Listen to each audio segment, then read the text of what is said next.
নমস্কার বন্ধুরা, আজকে আমরা শীতকালের সবজি আর চিড়া দিয়ে দারুণ মজার একটা নাস্তা বানিয়েছি। আমাদের সবগুলো নাস্তা ভাজা হয়ে গেছে, আর দেখুন ভাজার পরে কত সুন্দর লাগছে দেখতে আর কতটা মুচমুচে হয়েছে। আপনারা শব্দটা শুনে হয়তো বুঝতেই পারছেন, উপরটা হয়েছে একদম মুচমুচে আর ভেতরটা কিন্তু নরম। এই যে দেখুন, সবজি দেওয়ার জন্য খেতে যেরকম ভালো লাগবে দেখতেও কিন্তু সুন্দর লাগছে। এভাবে আপনারা বাড়িতে বানিয়ে দেখতে পারেন, আশা করছি বাচ্চা থেকে বড় সকলেই ভীষণ পছন্দ করবে। আর শীতকালে সন্ধ্যাবেলা এরকম একটা চাটনি দিয়ে যদি এই নাস্তাগুলো পরিবেশন করা যায় তাহলে তার কোনো কথাই নেই। তাহলে চলুন দেখে নিই আজকে রেসিপি। সবার প্রথমে নিয়েছি এখানে কিছু সবজি। এখানে একটা বাঁধাকপি আছে, পালং শাক, ধনেপাতা, টমেটো, আলু আর একটা গাজর। এখান থেকে যতটুকু লাগবে আমি কেটে নেব। আমাদের সবজি যতটুকু লাগবে সেই বুঝে আমি কেটে নিয়েছি। এই যে দেখুন, এরকম মিহি করে কেটেছি, সবকিছু গ্রেট করে নিয়েছি।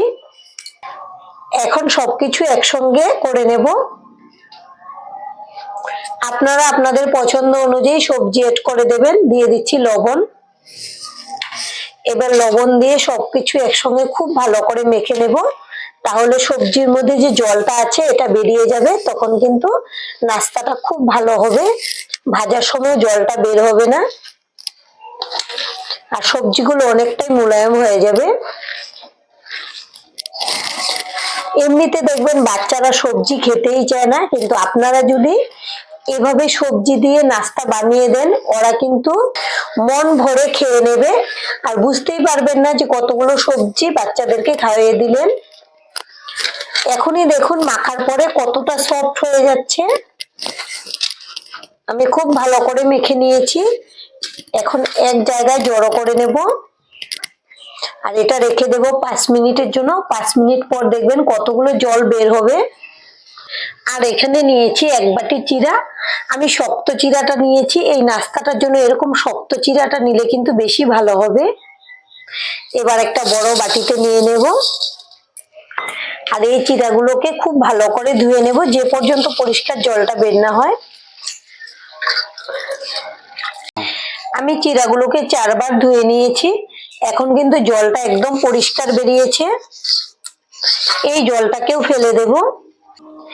যেহেতু আমি শক্ত চিড়াটা নিয়েছি, এই বাটিতে রাখলেই কিন্তু চিড়াটা নরম হয়ে যাবে, আলাদা করে জলটা ঝরানোর কোনো দরকার নেই। কিন্তু আপনারা যদি একদম পাতলা চিড়াটা নেন তাহলে সঙ্গে সঙ্গে কোনো একটা ছাঁকনিতে নিয়ে নেবেন, তাহলে কিন্তু জলটা ঝরে যাবে, না হলে জলটা বেশি নরম হয়ে যাবে।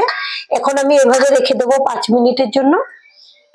এই নাস্তাগুলো দিয়ে খাওয়ার জন্য আমি একটা চাটনি বানাবো। তার জন্য এখানে নিয়েছি পালং পাতা।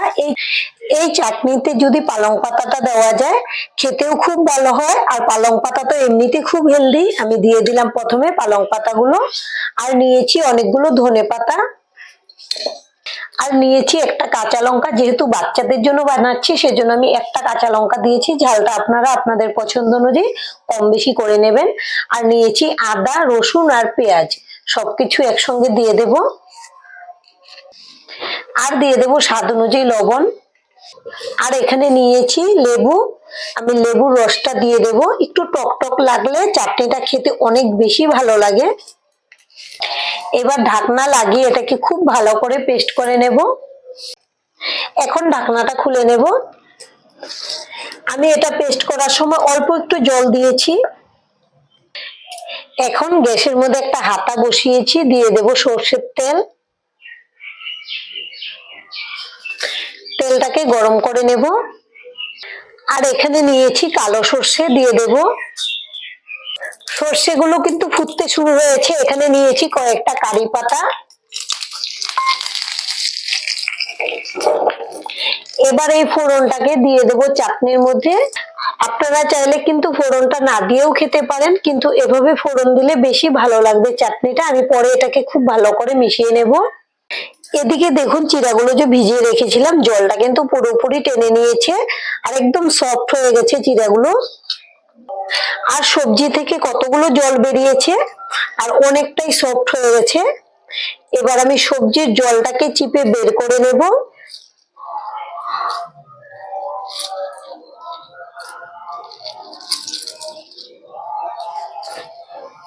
আমি যতটুকু পেরেছি জলটাকে কিন্তু চিপে বের করে নিয়েছি, আর এভাবেই আমি সবটুকু সবজির জল বের করে নিয়ে নেব।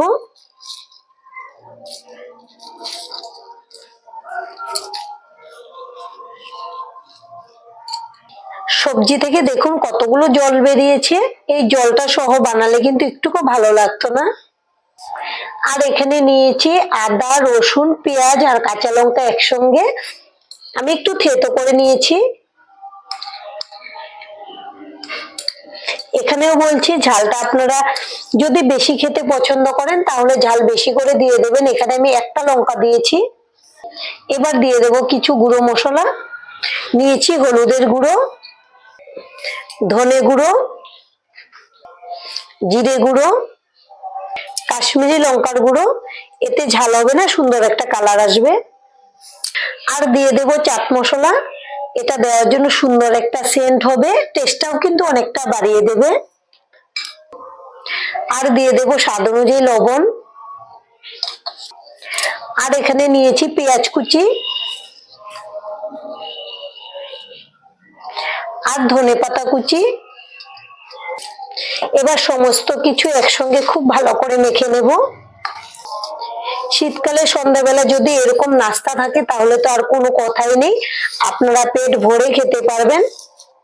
এখন খুব ভালো করে মেখে নেব, একদম সফট হয়ে যাবে মাখার পরে।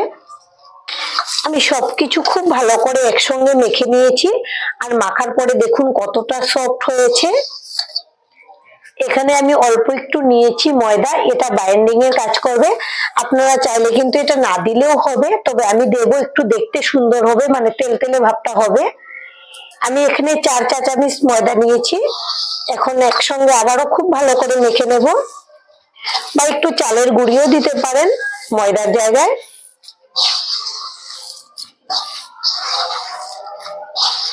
ময়দা দিয়েও খুব ভালো করে মেখে নেব। খুব ভালো করে মেখে নিয়েছি, এবার হাতটা ধুয়ে শেপ দিয়ে নেব। এবার শেপ দেওয়ার জন্য আমি 2 হাতে সাদা তেল লাগিয়ে নিয়েছি। শেপটা আপনারা আপনাদের পছন্দ অনুযায়ী লম্বা, গোল, ছোট, বড় যেভাবে ভালো লাগে দিয়ে নেবেন। আমি প্রথমে এরকম করে গোল করে নিচ্ছি। এখন হাতের তালুতে রেখে এভাবে হাত দিয়ে চ্যাপ্টা করে নেব। একটু পাতলা করব, তাহলে কিন্তু ভেতরটাও খুব ভালো করে ভাজা হয়ে যাবে।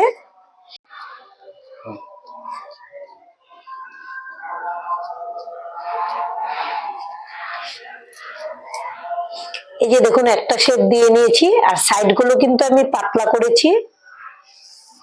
আর এভাবে আমি সবগুলো শেপ দিয়ে নেব। সবগুলো নাস্তা শেপ দিয়ে নিয়েছি। আর এদিকে গ্যাসে একটা কড়াই বসিয়েছি, দিয়ে দেব সাদা তেল।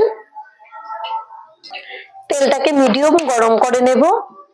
তেলটাকে মিডিয়াম গরম করে নিয়েছি। এবার নাস্তাগুলো একটা একটা করে দিয়ে দেব। আর আমাদের আজকের এই রেসিপিটা দেখে যদি আপনাদের ভালো লাগে, একটা লাইক অবশ্যই দিয়ে দেবেন। আপনাদের একটা লাইক আমাদেরকে অনেক উৎসাহ দেয় নতুন নতুন ভিডিও বানাতে। আর আমাদের চ্যানেলটিকে সাবস্ক্রাইব করে নেওয়ার জন্য অনুরোধ রইল। আমি 6টা একসঙ্গে দিয়েছি। এখন কড়াইটা ধরে এভাবে একটু নেড়ে দেব। 1 মিনিট পর এখন উল্টে দেব।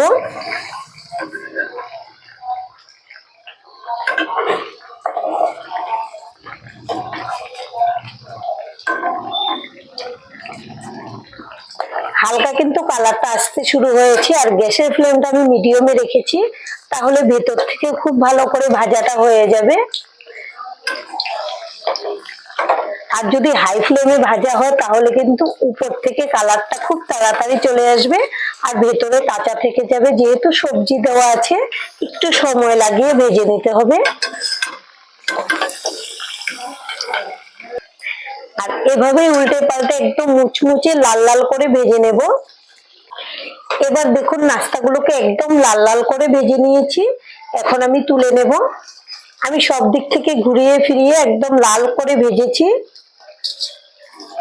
আর এইভাবে আপনারা এই নাস্তাগুলো বানিয়ে খাবেন। বানানো তো খুবই সহজ, খেতে কিন্তু দারুণ টেস্টি হয়।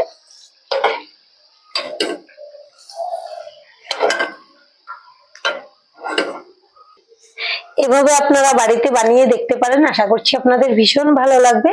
আর আজকের ভিডিও এখানেই শেষ করব। সবাই ভালো থাকবেন, সুস্থ থাকবেন, ধন্যবাদ।